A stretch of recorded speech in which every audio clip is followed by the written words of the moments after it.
Neopunk FM. Each December, there's only one thing that try-hard music snobs want under their tree, and it's Spotify Wrapped. This single Instagram story post can prove your pretentiousness to the world. When that Blender animation comes out, social media becomes a popularity contest. It's a fight for who has the most minutes streamed, combined with the least recognizable top artists.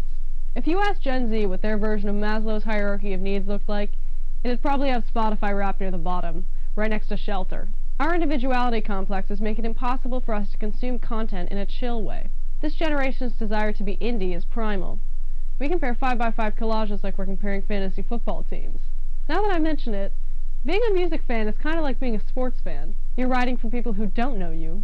They don't care about you. You're convinced that your team is obviously the best, and your deodorant contains aluminum. Behind most people who now suffer from Spotify Wrapped disease, there are humble beginnings. A stolen iPod Nano, loaded with albums that you randomly selected off the iTunes alternative charts, was a ticket to success at whatever summer camp that your parents shipped you off to. For the first 12 or 13 years of a music fan's life, there's a disconnect between what you like and what's popular. Most of these last FM jerk-offs will fondly recall not being into Taylor Swift, High School Musical, or Justin Bieber when they were younger.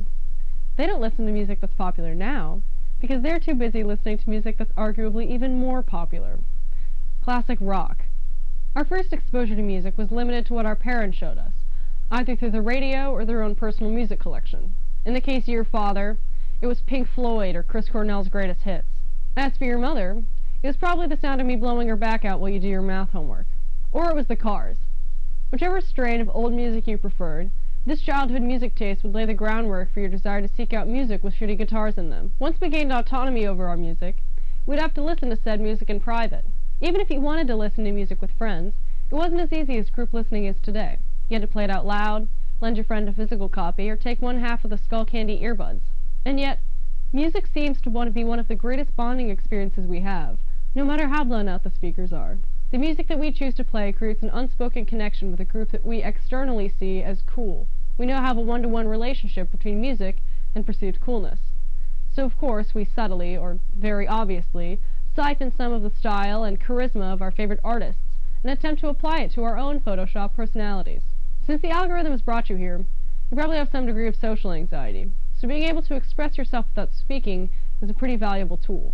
Once you unlock critical thinking skills at the age of 14, you'll start to exploit hacks to get in with the cool kids. Even with a still uncooked frontal lobe, we can clearly see that jocks love Chief Keef, and all the women that I love listen to MCR. So take your pick, Dick. Clark, the YouTube algorithm can only take you so far. So how else do we find obscure music? Let us consult the sage wisdom of Mew and rate your music, as surely there is intelligence in the collective. What if I were to browse internet forums and disguise it as my own taste? Delightfully devilish. When it comes to online music forums, it's pretty hostile. While these spaces were started with the intention of sharing music, they very quickly became a space where music fans could flex their massive catalogs of underground music that they didn't make. There is, of course, the desire to dominate over the people that you're interacting with, even when it's a common interest that you're fighting over. This is likely due to the fact that Mew dwellers are punished in every other part of their lives, and now this is the only thing that they can claim superiority over. It's a constant arms race of who can find the most obscure, yet high-quality music, and there is no greater honor than putting everybody else on. If you don't know the artists that people post, then you're a normie. And if you don't like the music that people are posting, then you obviously just don't get it. The concept of genres is already man-made, and yet we have to take it one step further. We're just so talented at finding music that we spawn infinite subgenres under the guise of being precise. In reality, it's just another way to separate yourself from the masses. In the Sounding Smart Speedrun Any %, the greatest tool is to use the prefix post, since the stuff that you like is clearly more cutting edge than whatever came before it. Take post-punk, for example, which actually started while punk was still popular in the 70s. But New Yorkers with individuality complexes decided that they just couldn't handle their band being associated with a four-letter word. Being accurate with the name of a genre doesn't necessarily do us any good either. Imagine being on a date and being asked what kind of music that you listen to. Picture it.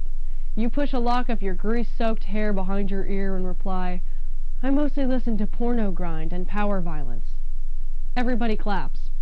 Congratulations, you are the biggest loser in the checkers. So what is it that these music forum freaks are freaking over? More likely than not, they're going to find themselves obsessing over underground music. whether that be sharing rips of their dad's Black Flag tapes from the 70s, or reposting YouTube poops with a beat under them from Bandcamp.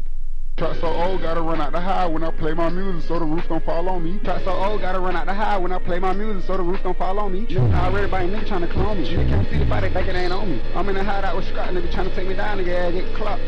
Nigga wanna be gang so bad, nigga tryna fit in. He tryna go do what they rap. I'm on a heist, use my phone for the map. He walking out yelling, that little boy get caught. In an attempt to appear as though you're consuming music the best, we are compelled to over-intellectualize everything that we listen to, even when it's completely out of place. This leads to horrible scenes of graphic violence, like two dudes with the exact same haircut fighting over the last Urban Outfitters Radiohead vinyl. Then, the only people who want to discuss your music opinions in real life are 60-year-old men who sell their screen-printed t-shirts and vintage Playboy collections at a yard sale. Behind all of this debauchery is a known phenomenon that's been named Rate Your Music Core. Every topster that you see is just a combination of 30 different albums, but they're all arranged slightly differently.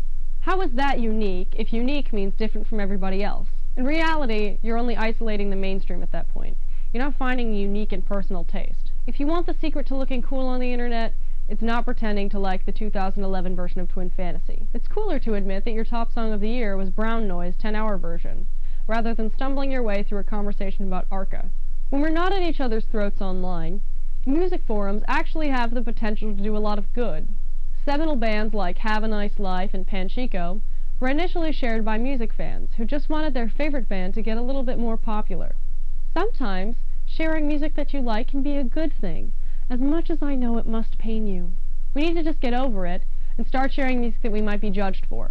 So, in the spirit of truth, I want to share my favorite song right now. My favorite song is Join Neopunk XM Today for weekly podcasts, deleted videos, my personal phone number, and the Zapruder film, recreated by Johnny and Jupiter. Join Neopunk XM today to get lots of cool shit. Lots of cool shit. I'm serious, like there's a lot of cool shit on there. Join Neopunk XM today to get access to weekly podcasts, other things, I forgot what I was going to say. Join Neopunk XM today to get access to the weekly podcast, deleted videos, and the video of Johnny and Jupiter making out. Don't tell them I said that. Join Neopunk XM today. Join Neopunk XM, you fucking idiot. Join motherfucking Neopunk motherfuck XM. Neopunk XM. Where is it? Neopunk XM. Join it. Nope. Yeah, join it, you stupid bitch. Join it, you stupid bitch. Join Neopunk XM for exclusive videos. Wait, what? Join Neopunk XM for access to the weekly podcast, deleted videos, and my personal phone number. Join Neopunk XM for access to our private Discord server and other shit. Send me pictures of monkeys on my phone on Neopunk XM. That's it. That's all I get. Okay.